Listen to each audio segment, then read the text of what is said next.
In this audio recording, I want to remind you of something I've said before, but I'm going to emphasize this, and this is especially for you, ladies. Feminine energy is not based in strength, automatic strength. Let me explain that. When people think of power, they automatically think of some violent structure, but because that is how the world trained you. So when it comes to females, people talk about female power, feminine power, they look for some violent base. And that's wrong, because even male power shouldn't be based in violence. Because violence is abnormal. Or let me say better, violence is paranormal, but I've already spoken about that. Look, the female, by design, has natural insecurities. I've said it. I know some people are going to attack me for this, but I've just said it. The female, by design. Remember, Christ designs the male, and he designed the female. By design, the female has insecurities in her soul. And there's nothing wrong with that. You know why? Because it's this insecurity that provokes her and motivates her to be empathic and social to the community. It's this natural insecurity that's part of her feminine strength. So the strength of the female is not in some power base that's based on violence. The strength of the female is not in competing and proving herself to the man. No. The strength of the female, the strength of feminine energy is based in her natural insecurities. Remember, I said natural insecurities. I'm not talking about occult insecurity. Occult insecurity, or better said, unnatural insecurity, in the case of females, is when a female denies her natural design and seeks for compensation for her natural insecurities, instead of recognizing that her natural insecurities are natural and there's nothing wrong with her for having them. What the enemy did in the Garden of Eden is convincing Eve through false information that she indeed couldn't trust God because God didn't entrust everything to her. Eve had her natural insecurity, and in her natural insecurity, she began to think that maybe there's something wrong with this arrangement that we can't eat from this tree. It was just a thought that she had. She didn't sin, she wasn't in the negative, it was just her natural insecurity. But the enemy realized that he could exploit this natural insecurity and bring her in the negative. And through that, he could reach out to the men through the woman to bring the men also in the negative. And that was Satan's goal to begin with. And how did Satan do it? By offering Eve compensation for a natural insecurity. But here's the thing, natural insecurity is meant to be there. It's not meant to be compensated. But since the dawn of time, the world is teaching women to compensate for their natural insecurities. And this goes against nature, it goes against Christ's design, and it goes against Christ himself. That thinking is anti-Christ. But don't get me wrong here. I'm not saying that just because a woman is insecure by nature, by design, that she has to hang in insecurity. No, I'm not saying that. The natural insecurity of the female is designed to provoke her and to push her to be empathic to the community and to use her feminine energy to benefit the human population. She, just like the man, is a steward of the earth. The man has his strengths and his weaknesses, so does the female has her strengths and her weaknesses. You get what I'm saying here? So this video is not sexist. I'm not looking down on women, I'm just telling you as it is. And according to Christ's design, in leadership the man is the head and the woman is supportive of the man. Now this support is not unconditional. If a man, for example, is out of his mind, the wife should not just get along with everything he's doing. The wife in this case has to use her feminine energy to, I won't say stabilize her man, but to bring her husband back, to win her husband over. If it is possible. Because if the man is a narc or a sociopath, the wife should just leave, okay? So Christ-centered leadership is men as the leaders and women as supporters. And women can also have a role in the leadership, but always with the man at the head. Because the men are meant to be the carriers of the weight of the energy, of the collective energy field of mankind. What I mean by that is that human beings as a whole, the human race as a whole, we are energetic beings, we emit a lot of energy. And this energy needs to be channeled, and the men are appointed by design to distribute and carry the weight of the human energy field. With carry, I don't mean worries and stress. With carry, I mean just the weight of human energy. And the females, in their femininity, kind of redirect and stream the energy field of the human population. That's the design of Christ. Okay? Shortly said. You can write books about it. I've just summarized it here for you. What the enemy has done is that the enemy in leadership excludes feminine energy and only focuses on male energy. And the male population is being conditioned to seek the validation from other men. The population is being taught, let's say the male population being taught to seek their manhood in other men. This sounds very perverse, but that's what the world is doing. Ancient Egypt was based upon this, and also ancient Rome. And the structure of ancient Rome, which is partly based in, which partly comes from ancient Egypt, but for the majority is reforms by Alexander of Macedonia, who is also the beast called Apollo or Antichrist. The structure of Rome is what dominates the world today in politics, in business, in economics. Also culturally, the pattern of Rome is dominant.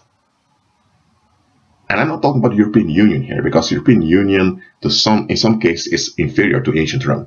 But what I'm saying here is that Rome's structure, which is partly based in Egypt and Sodom, are governing world's affairs today. And the structure of Rome is a structure of homosexuality.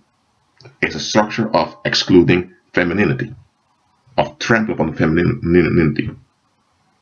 So what should happen is that you have a political, economic, and social structure that's energetically homosexual, that's oppressive for the men, but the men are not aware it's oppressive onto them. And it's this oppressiveness of this regime that causes a lot of emotional tension that will leak out in violence.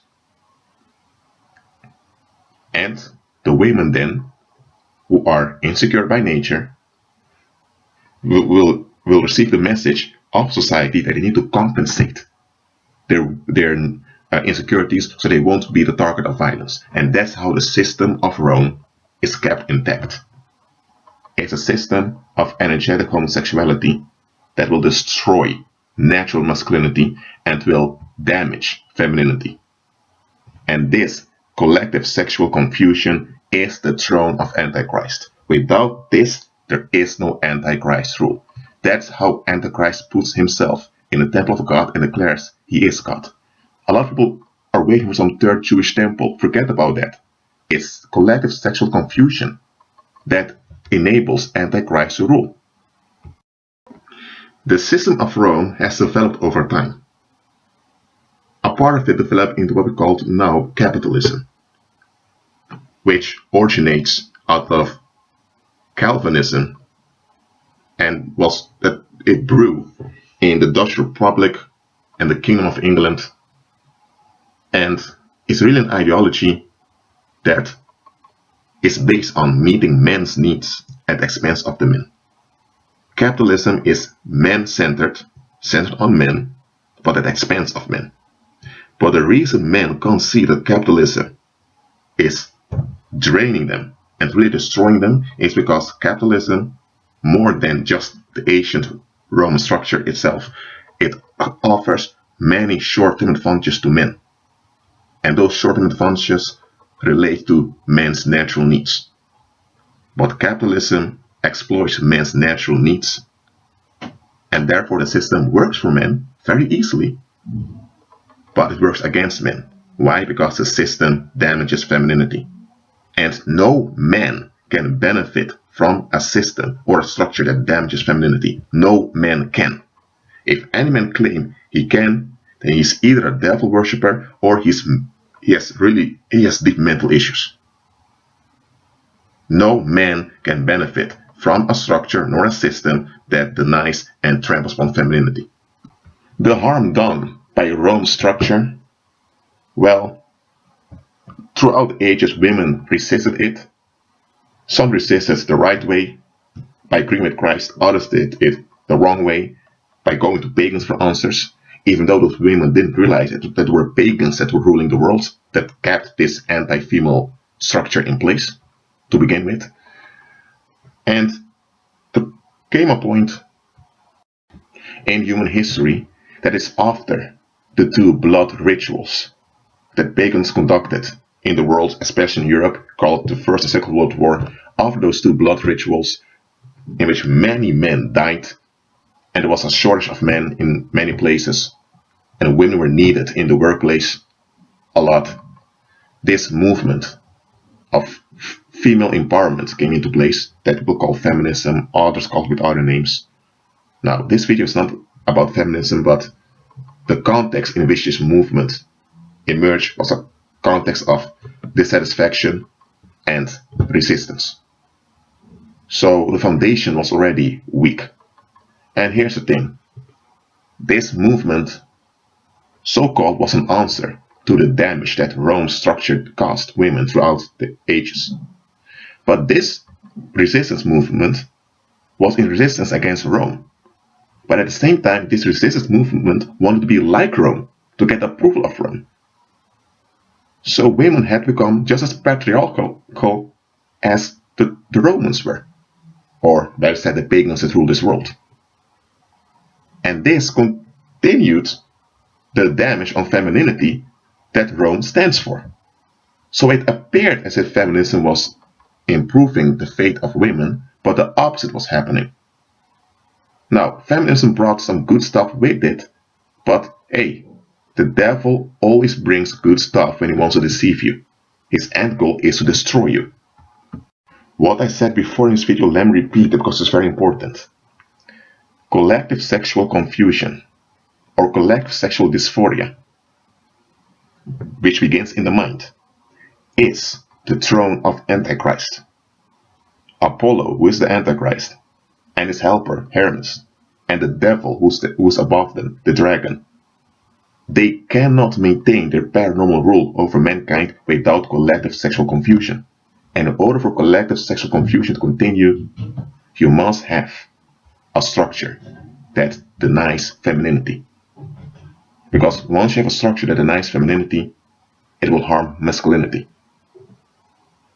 And once you have damaged masculinity and damaged femininity, well, the majority of the relationships between males and females, whether it's romantic or just friendships or just social, they'll be dysfunctional at the root.